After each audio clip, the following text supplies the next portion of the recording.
Hello guys, for today's video, pakita ko sa inyo yung isang tindahan dito na madalas makikita sa mga palengke. So ito yung tindahan ng mga luto na pork at mga duck. So dito guys, makikita nyo yung isang recipe na pinost ko ng isang araw. Ito yung siyok. Ito yung roasted pork. So yan siya guys.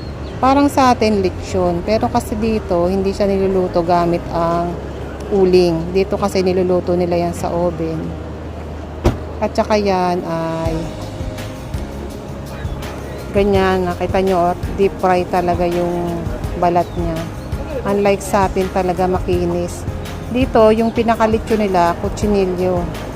Kutsinilyo lang sa atin, yung maliit, yung biik na baboy. O yun. Pero pag mga malalaking baboy, ganito ang proseso nila. Siyok ang tawag dyan. So yan, makikita nyo sa palengke. Pwede kayong bumili niyan, may kasamang kanin. Ang isang order nila ay 25. So sa atin yun ay 175. So yun, mabubusog ka na. At dalawang klase ng ulam ang pwede mong i-choose. Pwedeng yung baboy at kasama ng manok o kaya yung duck. Yun, nakita nyo yun guys. So, yung wild duck. So, ganyan yung makikita nyo mga eksena sa mga palengke dito. Mayroong mga ganyang mga pwesto.